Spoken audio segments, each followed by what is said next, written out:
Sometimes we have to ask ourselves, what's using my life?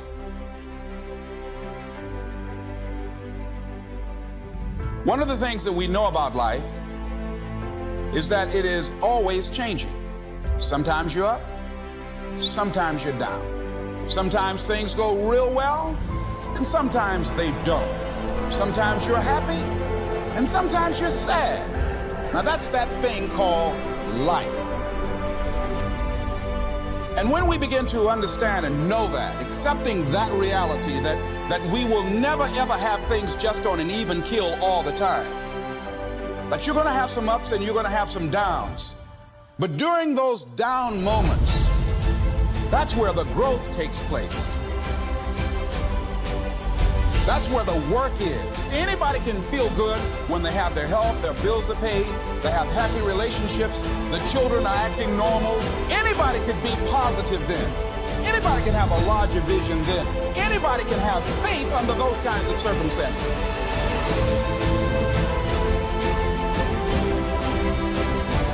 See, but the real challenge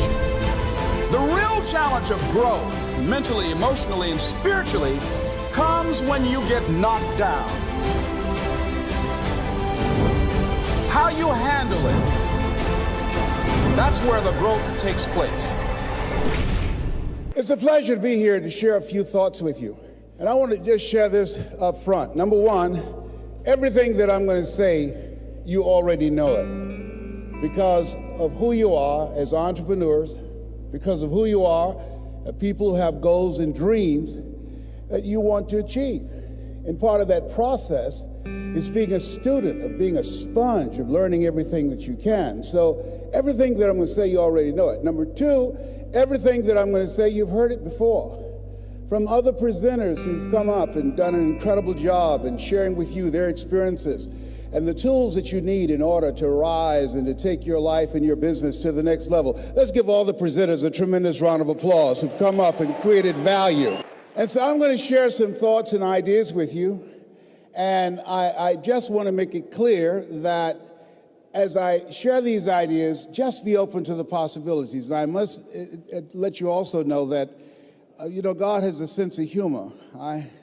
I'm 70 years old and I have hot flashes. Seriously, I'm going through a decancering program and I have hot flashes. I travel with a fan and a blanket. I call them power surges. So at any time you see me perspiring a lot, I'm a Mickey Mouse fan, have a Mickey Mouse watch, and this is my little pat myself down, when I start perspiring. You got to have a sense of humor. Let us say together, have some fun. Yes. Now, the other thing is that I want you to think about three major goals that you'd like to achieve. Something that's important to you. I'm thankful to this industry. I'm thankful to Eric and Marina for the work they've put together, because were it not for this industry, I would not be who I am before, who I was. I would not be the person that I am now. Because of this industry, people like Glenn Turner, most of you never heard this name, Dare to Be Great, Holiday Magic, Best Line Products, Bill Bailey. Because of this industry, doing presentations, talking to people about a dream and how they can begin to step out of working for someone else to work for themselves, I had no idea that my life would be where it is right now. I don't know you, but here's what I know about you, based upon my own experience, that you have something special. You have greatness within you. Here's what I know about you. There's certain kinds of people who say yes when they're presented with this opportunity, because this is not for everyone. This is not for the faint at heart. This is for people who have goals and dreams that they want to achieve. When I became involved in this industry, that's where I was. I was born in the poor section of Miami, Florida called Liberty City, with a twin brother in an abandoned building on a floor. When we were 6 weeks of age, we were adopted by Mrs. Mamie Brown. I feel like Abraham Lincoln, who said, all that I am and all that I ever hope to be, I owe to my mother. And my mother, she worked on Miami Beach. She cleaned homes, and she kept children, and she cooked for families. We ate the food left over from the families that she cooked for. These people were very kind and generous. They said, Mamie, whatever food is left over after we eat, you can pack it up and take it home to those children that you have adopted. She kept their children, and we wore the hand-me-down clothes of the children that she kept. And as a kid, I remember walking around these big, beautiful mansions and said, Mama, what is it, Leslie? When I become a man, I'm going to buy you a big, beautiful home, just like this. How many ever have someone in your life that you want to do something special for? Raise your hands, please. Very good. I'm going to share with you how you can make that happen. And I want you to think about goals in your personal life, and I want you to think about your financial goal. What is it? I want you to think about that financial freedom number. How much money do you want to earn that as a result of your earning that, it alleviates a lot of stress. As a result of earning that, it allows you to become debt-free. As a result of earning that, you'll be able to contribute to causes that you believe in and be able to take care of family members and be able to have more time for yourself and your family. I want you to think about your financial freedom number. You know, people say money won't make you happy, but everybody want to find out for themselves. Friend of mine, Rita Davenport, said money ain't important, but it's right up there with oxygen. And let me tell you something, fellas, even if you're as homeless as I am, you got some money, women will find something cute on you. Oh, my boyfriend got eyelashes like Denzel Washington, honey. You know, he's got earlobes like Tom Cruise. I used to be so broke, I'd walk past the bank and trip the alarm. Creditors would call the house and my children would answer the phone and say, my daddy said he ain't home. Oh my God. Being broke is a trip. So I want you to think about your financial freedom number. Everybody right now, as you think about it, hold up your right index finger. Good. You don't do anything else, do this. Now put it in your ear, put it in your ear. And just listen to me. I just want you to listen to me. You have something special. You have greatness within you. You have the ability to do more than anything you can ever begin to imagine. There's an entrepreneur in you. You have million-dollar ideas, billion-dollar ideas in you. There are people waiting to hear your voice. You have a vision of yourself doing more, achieving more, taking care of your family, making your mark, leaving a legacy. You will never be stressed or challenged financially. You were born to be rich. You know that it's in your DNA. You were born to be successful. Take your finger out. And the reason I wanted you to do that, I didn't want to go in one ear and out the other. You know?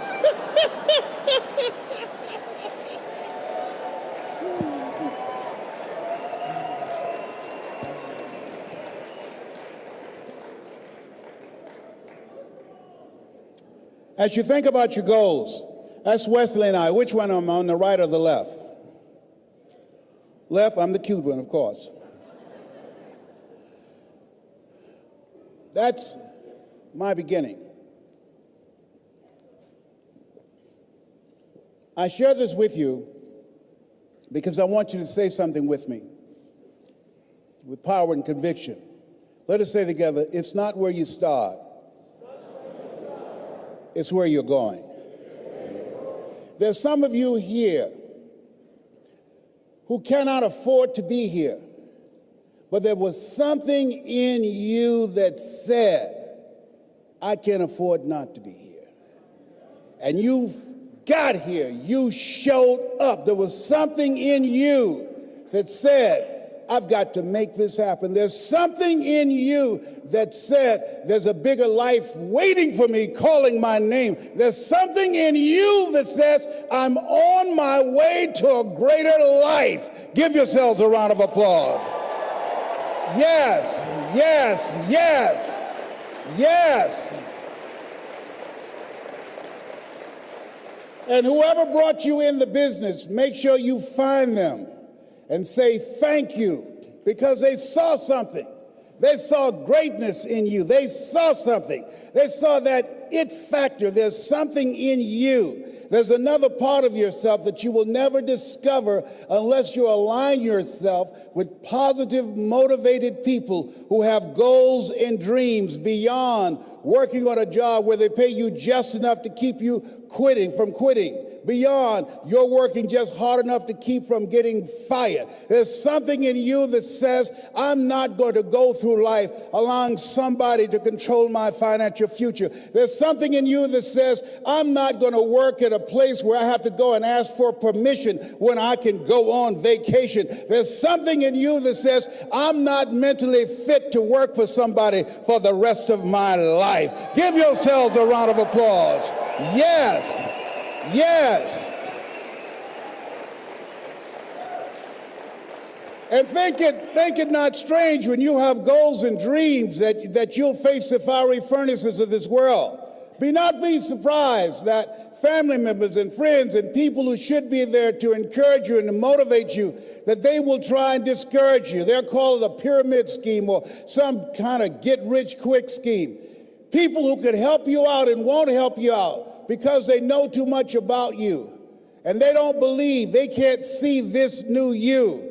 Don't allow those negative naysayers, the people who are suffering from possibility blindness, to stop you. Had I listened to them, I would not be standing here. Had I listened to them, I would not be traveling around the world, living my dreams and not my fears. There's something in you that says yes to your life, yes to a greater future. Give yourselves a round of applause. Yes, yes, yes.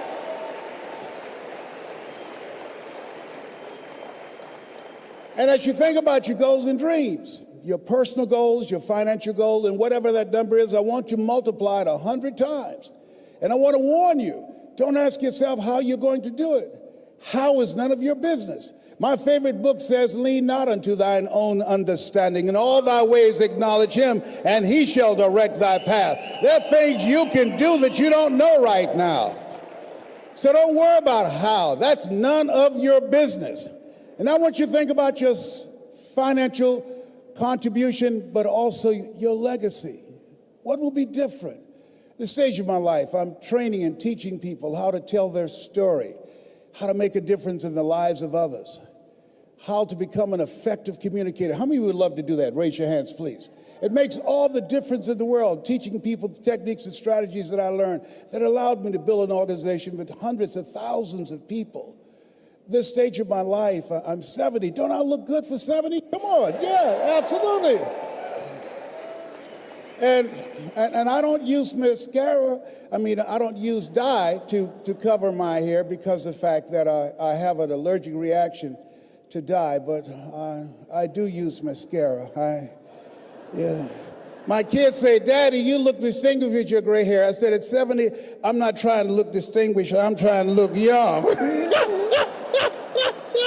Sometimes, Tony, you got to hook this up. You understand what I'm saying? Let me tell you something. Oh, my God. Yeah, people saying, I can't believe he's doing that. Now, you're going to need a paintbrush. You're going to need a... Let me tell you. I got to tell you this. I had to give this speech in the Georgia Dome called It's Not Over Till I Win. In fact, you just emailed me. Go to lesroundmotivation.com and you can see it free. So anyhow, at the end of my presentation, somebody was there and said, Mr. Brown, our speaker canceled on the last minute. Said, do you have enough energy to give another speech? And I said, no, I'm tired. They said, we can pay your full fee. I said, the Lord is able. You know, Red Fox said money can't buy you happiness, but it can make a big down payment, you know?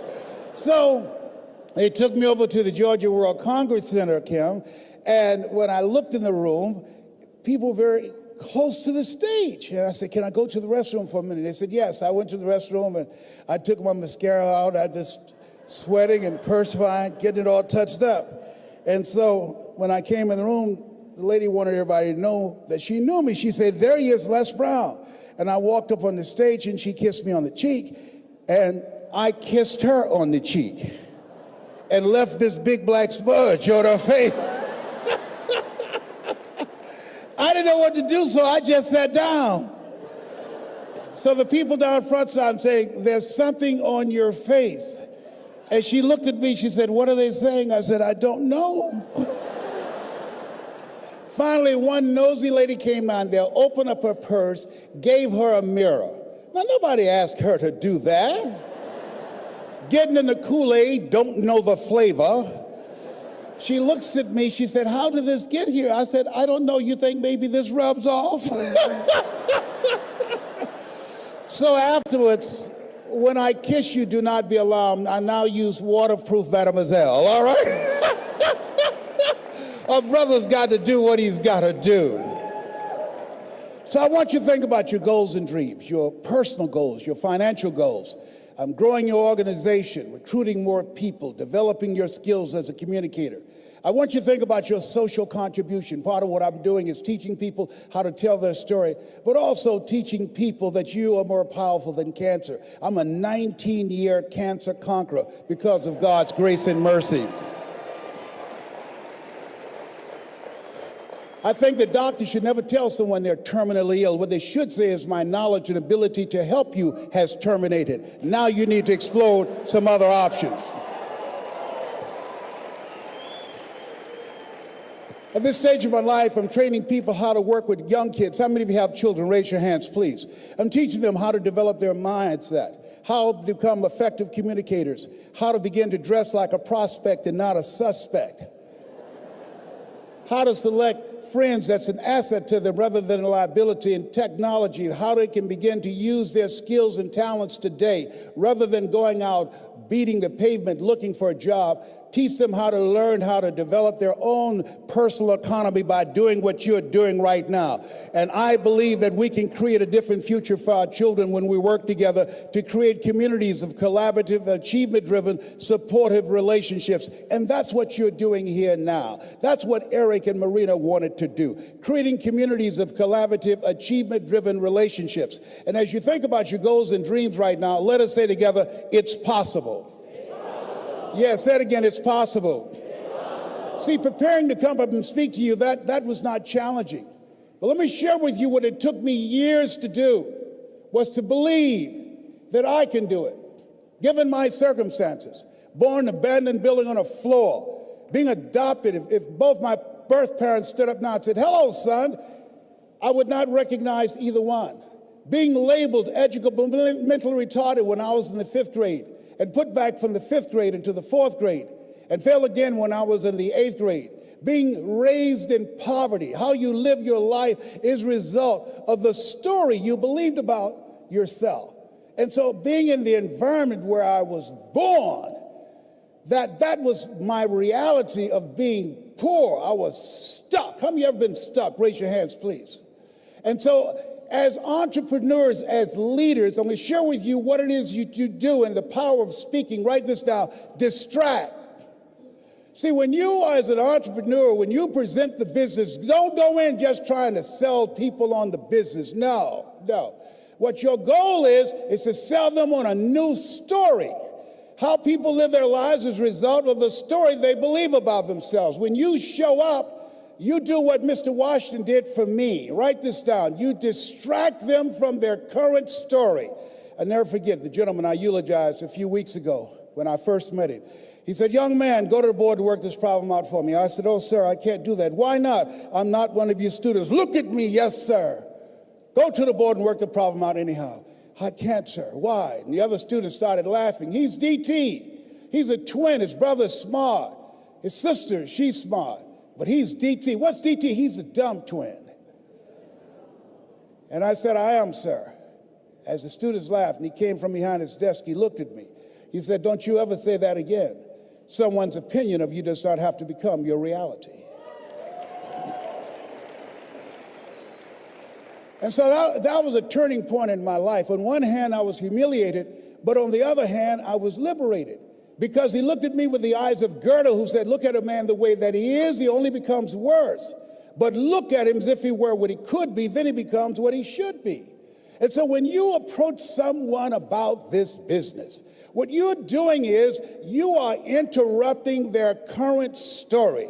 And when they come to an opportunity meeting, or when you make the presentation of what the possibilities are and how they can change their financial income, you're dismantling their limited belief system and begin to allow them to become, as Mother Teresa would say, inspired. Distract, dispute, and inspired to become like a pencil in the hand of God and start writing a new chapter in their lives. You're selling them a story of hope. You're selling them a story of possibility. You're selling them a story of controlling their own personal economy. Give yourselves a round of applause.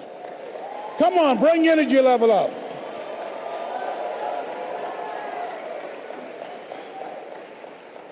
And that's what we do as entrepreneurs. That's what you do when you make a presentation. How important is that? That's major. That's major. More people died, according to the CDC, last year from, listen to this, suicide than from traffic accidents. People have lost hope. When you speak, you're giving people hope. When there's hope in the future, that gives you power in the present. When you speak with conviction, when you speak strategically and tell the story of why you said yes, tell the story on how you saw this opening up the door for a new life for yourself. Is it easy? Of course it's not easy. It's challenging. It requires patience. It requires persistence. It requires a willingness to do whatever is required to create a new life for yourself. Give yourselves a round of applause for giving people another shot, another chance. And see, I didn't do what I'm doing now for 14 years because I assumed I couldn't do it because I had never done it before. There are people who are going to tell you no. They're living off an assumption. They assume because they've never done it before, they can't do it. Or they assume because they've been involved in the business before and things didn't work out, and so this won't work out. I didn't do what I'm doing now because I assume because I don't have a college education. I assume because I had to compete with people with PhDs and MBAs.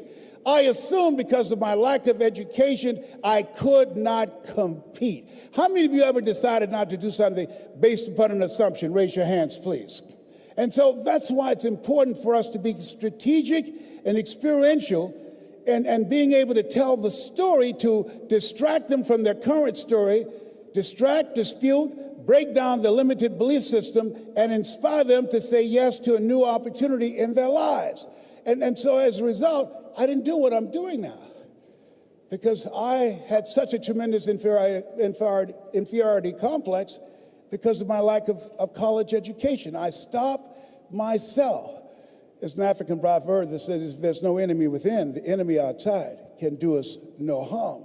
And so as you look at yourself, as you look at your goals, look at your dreams, it's very important that you take time every day and write this down to retrain your thinking. You got to retrain your thinking. Because how we live our lives is a result of the story that we bought into.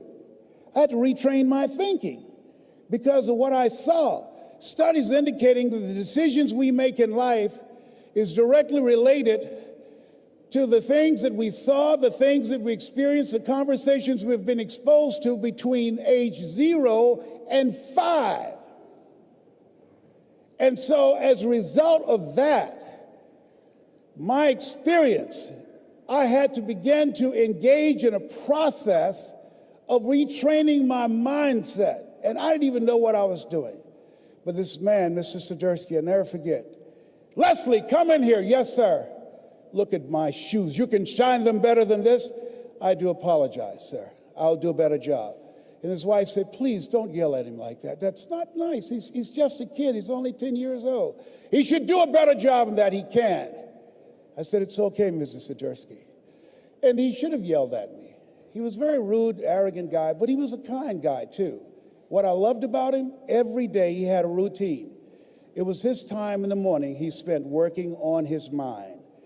And I wanted to be in the office as he was shining his shoes, listening to Earl Nightingale, All of us are self-made, but only the successful will admit it. Listening to Dr. Dennis Waitley, people form habits, and habits create futures. Listening to Zig Ziglar, if you give enough people what they want, they will give you what you want. Listening to Jim Rohn, when the end comes for you, let it find you conquering a new mountain, not sliding down an old one. Listening and reading the words of Winston Churchill, the truth is incontrovertible. Malice may attack it, ignorance may deride it, but at the end, there it is. Reading from my favorite book, Be Not Conformed to This World, Be Transformed by the Renewing of Your Mind. Listening to these words help to create a different vision for myself. Some of you are already doing it right now. I'm saying this is a time more than ever that you want to begin to inoculate yourself with positive words, coming to conventions, showing up on meetings, being on the calls, to make yourself unstoppable, to get out of your mind the polluting negative thoughts that's causing most people to go through life being stuck because they're volunteer victims. Somebody said that many people die at age 25 and don't get buried until they're 65 because they got so much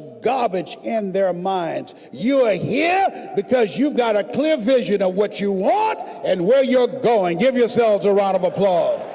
Come on, bring your energy level up. Yes, yes.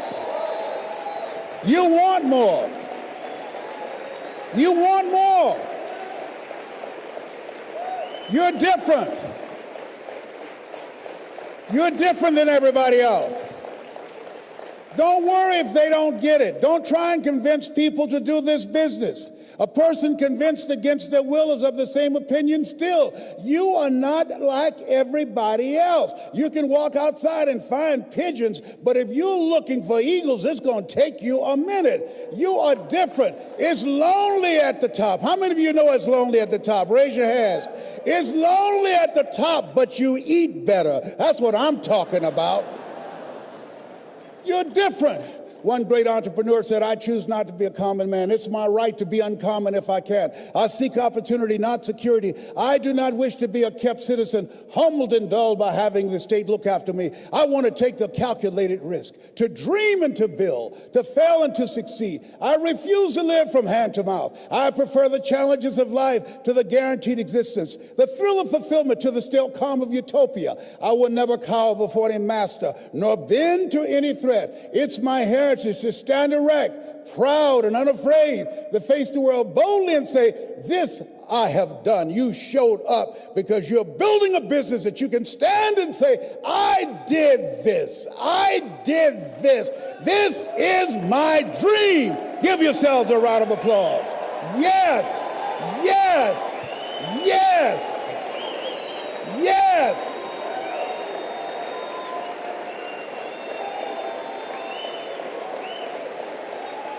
Yes.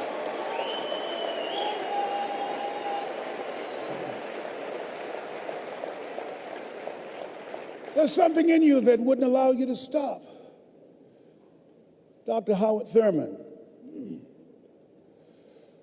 he said there's something in each and every one of you that waits and listens to the voice of the genuine in yourself.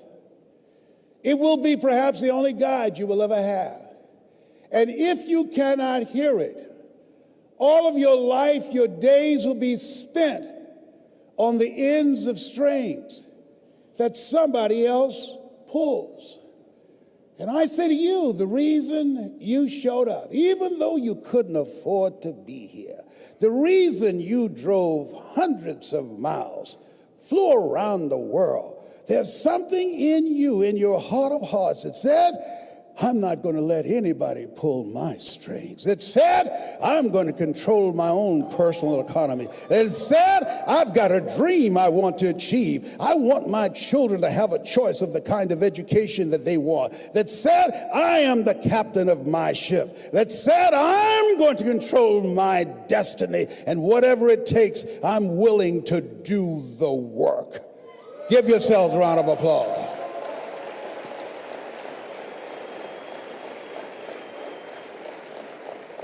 (1961). President John F. Kennedy had a decision to make. The decision was whether or not to call a news conference and tell the world the United States was going to go to the moon. And I submit to you that the decision to do that was very risky. And what governed his thinking is what governed your thinking when you decided, I'm going to do this. See, the technology did not exist. The answer of what will it take did not exist. No one had ever done it before. But he made a decision. He looked at Wernher von Braun, the most brilliant scientist of that day, and he said, Wernher, what will it take for us to go to the moon? And he spoke 5 words. And those 5 words, I think, is what governs most entrepreneurs. Those 5 words, I think, is what give people like you the courage to pursue their dreams. Those 5 words is what I think people who are pioneers, people who are breaking new ground, make decisions on. He said, what will it take for us to go to the moon? And the response was, the will to do it. As you look at yourself, as you look at your business, as we look into 2015 and beyond, what will it take for you to increase your business? The will to do it. What will it take for you to become more powerful in your presentation skills and be able to increase the number of people, to quadruple your business? The will to do it. What will it take for you when others are quitting because of the rejections, when others are stopping because they just become so discouraged and they have creditors breathing down their neck and they have family members and friends telling them they're a fool? What is it that will allow you to have the mental resiliency to keep on keeping on, to keep your commitment to your commitment? The will to do it. Every time I say it and ask you a question, I want you to say, the will to do it. What will it take for you to build your business? What will it take for you to increase your recruiting? What will it take for you to bring out the greatness in you and to make your mark? What will it take for you to become a high achiever and to bring out the billionaire in you? Shake someone's hand on your right and left and say, I've got the will. I've got the will.